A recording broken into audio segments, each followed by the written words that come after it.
What's up, guys? Welcome back to Newswave. Hopefully you had a good weekend overall. Had some fun here, did a bunch of really cool stuff, which included looking at some Nintendo Switch keyboards and why they're not the best purchase you can make. And then we also took a look at the PlayStation 1 and some of its history back in the 90s. So had some fun here. Today we're going to talk about a bunch of stuff, including Xbox original games attempted to be emulated on the Switch, kind of. It's a pretty funny thing to see, but it is something that's at least happening as a proof of concept right now. And then we also have to get into this whole BlizzCon situation again, where Blizzard is, of course, back in the news because they're having attendees use a certain application that's raising some alarm bells, we'll say that. As always, guys, do these videos, make sure to like button, it does help out, and get subscribed as there's every weekday morning, 8 a.m. Eastern time, to get you caught up on all the gaming news.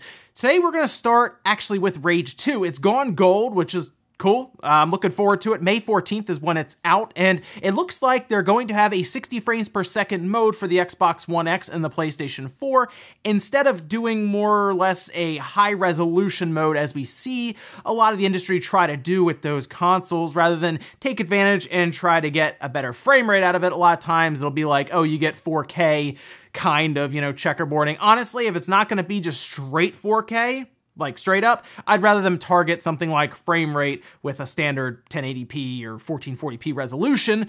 Do something like that instead, and it looks like Rage 2 is doing that. Makes more sense, obviously, with Rage 2 as a shooter, as opposed to maybe something like a Final Fantasy 15. I get why people would say, oh, you know what, it's an RPG, it's a bit slower, I'm okay with resolution. But all shooters, I think, should have a frame rate mode, and I'm glad Rage 2 does have that. We also found out that Jedi: The Fallen Order is going to be shown at E3, as I think most of us expected. That's like the last big event that EA is at least gonna have, where they're gonna do, not necessarily one of their weird live streams, which haven't really turned out that good recently. Instead, of course, they are going to just have a straight up like live streams here and there based on different games, and more or less just do a bunch of different streams rather than just, this seemingly, it's one of the most awkward things they've done, obviously, is these live press conferences. They just never seem to work out very well for EA, so they're gonna pass that up. And actually, as you're seeing here on Twitter, Vince Zampella actually said, "Happy Star Wars Day. This year it's extra special for Respawn as the team works hard to ship Star Wars Jedi Fallen Order in November. Love the reaction to the reveal trailer. Can't wait to show you gameplay at E3/EA Play in June." I'm actually gonna be really curious if it's straight up playable there as well, because then we'll get all kinds of impressions about it. I feel like it should be, right? Because it's coming out then, like, what, 5 months later? So I would hope it's at least in playable form, to where there could be like, like a hallway or a level you run down and, I don't know, I guess swing your lightsaber at stuff. But we don't even really know what is going on in this game for like how everything looks, and apparently the combat is the big focus, so excited to see how it plays at E3. Also, we talked about when Cuphead went to the Switch, how it would sell on the system, and I had a feeling it would probably do like the best on the Switch, like next to the Xbox and PC, just because the Switch has been so strong when it comes to indie games. Hollow Knight loves the Switch. They've sold, Team Cherry has sold so many copies of that game on the Switch, it's obscene. And I had a feeling Cuphead was gonna get a similar reaction, right, from the fans, and it looks like it, so far it has, as we actually had, as you're seeing here, a list of the Switch's eShop's best-selling games for April 2019 in Europe, as kind of just a sample size here, and you can see Cuphead is straight up, just like #1, straight up,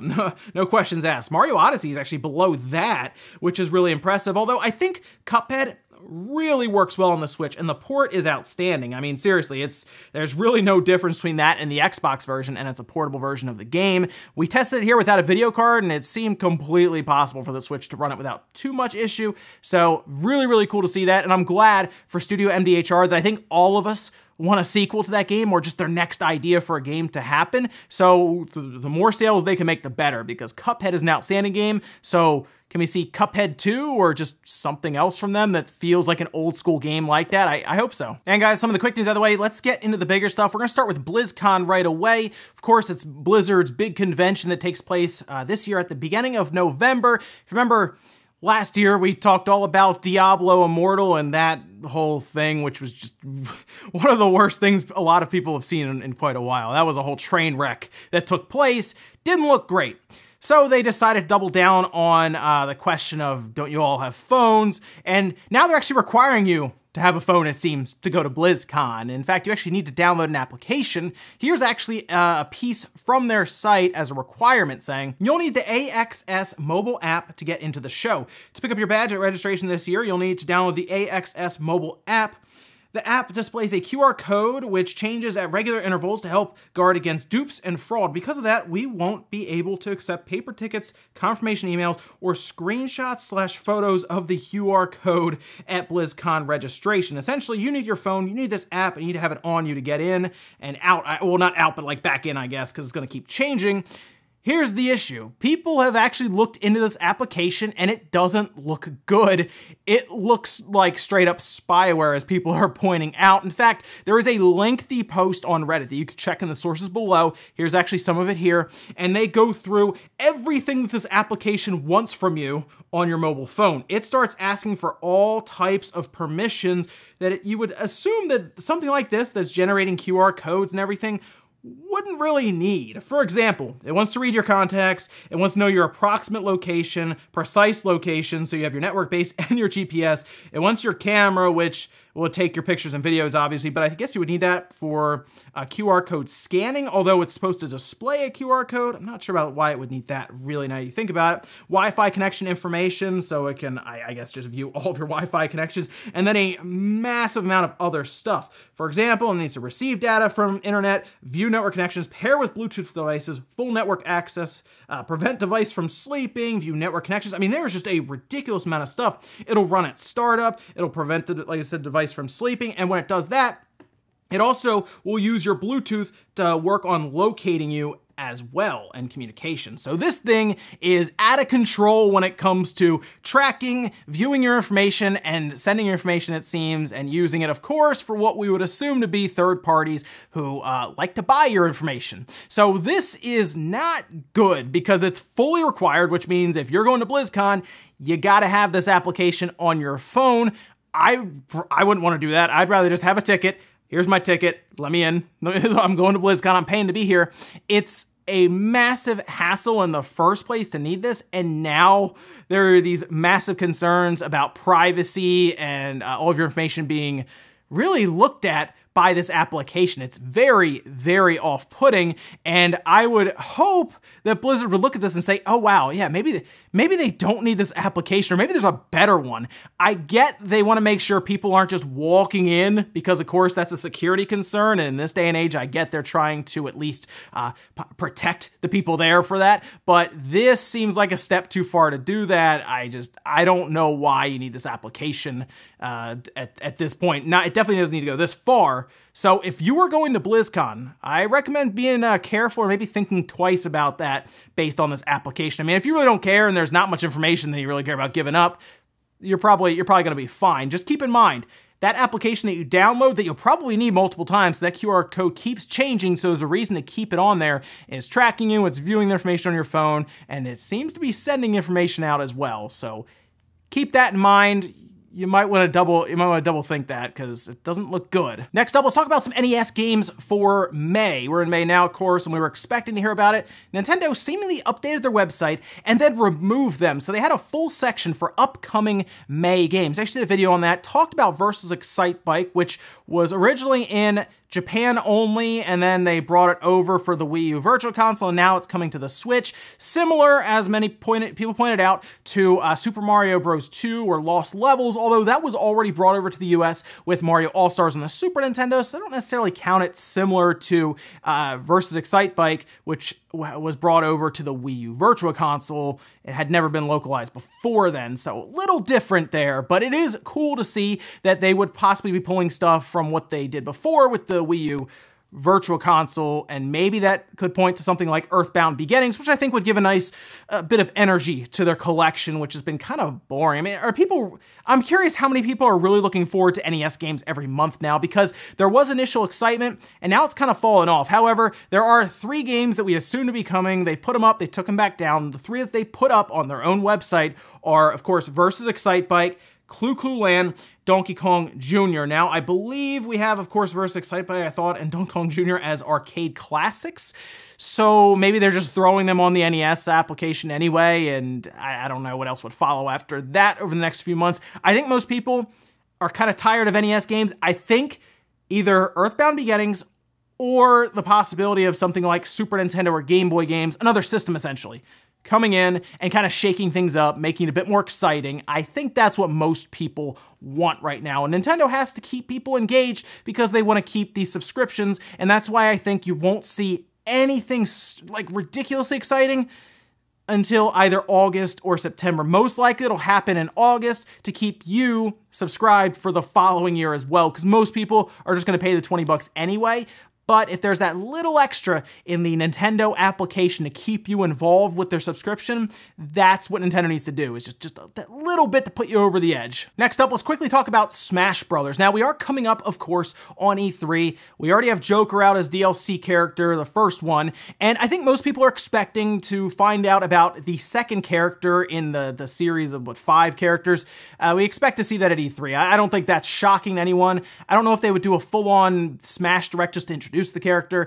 I think it makes sense to have it as part of the E3 presentation that we know Nintendo is going to be doing, and it looks like people have started to spot uploads on Nintendo's Smash Bros. YouTube channel, and this is starting to get people to kind of speculate, okay, we're like a month out, right? And this was actually reported, Nintendo Soup actually had this, and it was people pointing out and realizing that Nintendo's own YouTube channel, Smash Bros, had a little blue dot next to it that seems to indicate an update. However, there was no actual video uploaded, which means that it's probably private and that it will be set to go live at a certain date. So yes, this could be something that is an update.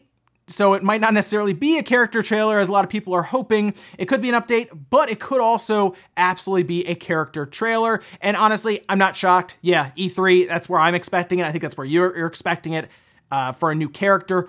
Who's the character, though? That's the question, because Joker threw a lot of us off. I don't think anyone really expected Joker from Persona 5 to show up for Smash. So we'll look forward to it. I think E3 is going to be a lot of fun, even though Sony won't be there. I think Sony will probably have something else planned for this year, obviously. Maybe even weeks leading up to E3, they could do something, maybe weeks after. And then, of course, we have the PlayStation Experience, where I expect them to talk about the PlayStation 5 and then the year coming up leading up to the system. Either way, E3's gonna be fun, and I think that's where we're gonna see a new Smash character. And our last bit of news, let's talk actually about Xbox on the Switch. Now, hackers have actually been playing around with the Switch for quite a while now, doing all kinds of crazy stuff to it that doesn't just involve piracy, as most people look at it and say, you only hacked your Switch to pirate games. Well, yeah, some people probably do that, yeah. But there are a lot of people who are doing things like running emulators on it just to see. They're developing code for it. They're doing all kinds of homebrew stuff as well. And it looks like one of the things that actually has been done now is full Linux. Like, we're talking like full-on Linux is available for the Switch now, which is really cool because it turns it into basically a little mini computer. Kind of neat to see that, right? A little handheld Linux machine running around, and it's actually fairly capable. It does pretty well. And it looks like now people are taking advantage of this and they're loading all types of emulators. I've seen like a Wii emulator loaded up and the original Xbox one. This is kind of neat. Here's actually a video of someone doing it, and this is Voxel 9. Now, I don't want you to think you're just going to load it up and start playing Xbox games straight up. This is more of a proof of concept and just something to have. Now, this is the XQEMU Xbox emulator, and it's running like a slideshow, yes, but hey, it's the original Xbox OS right there running it. It's very, very funny to see. If you look at it, even though on like a PC, with like a GTX video card, 1050 I believe is the one that I saw, and a standard CPU, it doesn't run great there either. So it's not like this thing is doing some crazy stuff or anything. But the fact that an original Xbox emulator exists in the first place, because to be honest, back in the day when people were working on the PS2 and the GameCube emulator, no one even looked at the Xbox to do like an emulator for that. And here we are now where people are actually trying to do it. And hey, it's running in Linux and the Switch runs Linux, so it's technically running on the Switch, kind of. Either way, this whole Linux thing that's been released now is opening up doors all over the place for homebrew on the Switch. And it's really, really cool to see. I'm also curious about that Xbox original emulator that seems to have been in the works for a little while now, because they are making some slow progress, but still, yeah, maybe one day you'll see Halo 2 running as a slideshow on the Switch. And we're gonna finish up today with a comment of the day from Friday. And as you're seeing, this one is from Matt Trey saying, let me guess, the secret sauce is HBM memory, and that would be for the PlayStation 5 special sauce or secret sauce that we heard AMD's CEO talk about, how they're developing that. And I don't think HBM2 memory is gonna be used at all for the PS5 or the next Xbox Scarlet family. I don't think it's gonna be the case. I think there are too many issues around using HBM memory when something like GDDR6 is going to be pretty much mass produced and available, and it'll be more streamlined, I think, for the manufacturing process. I think there is a massive chance if they go with HBM memory for costs possibly being higher than they'd want it to be, and then availability. We've seen AMD run into issues with availability and cost both for HBM memory in the past, and there are rumors right now that Navi would actually be using just standard GDDR memory, so most likely GDDR6, and that's exciting because I think HBM memory just caused AMD way too many issues right now, so I look forward to that. But I think the Xbox and the PS5 are gonna use pretty much the same memory type, and I think it's gonna be GDDR6, so I don't think that's the special sauce. I still think the special sauce has to do with VR, PlayStation VR. I think something's gonna be built like directly into the CPU-GPU combo, and I think it's gonna help with that. And that could actually drive VR forward pretty well. Ladies and gentlemen, that's gonna do it here for Newswave. If you enjoyed this video, guys, hit the like button, really helps out. If not, hit the dislike. Leave comments down below about everything we talked about today, whether it is BlizzCon and this weird application that they want you to use that seems to spy on you on your phone for all kinds of information. Is that a deal breaker for you? And are you now considering not going to BlizzCon because they are forcing you to use an application on your phone? But last year they asked if you guys have phones, and there you go. They warned you ahead of time, like a year. Also, let me know what you think about these emulators and Linux now, straight up on the Switch. Is the Switch gonna finish as like the best system ever to soft mod and play all of these games and OSs on? Let me know, guys, down below. Thank you so much for watching, and I'll see you next time.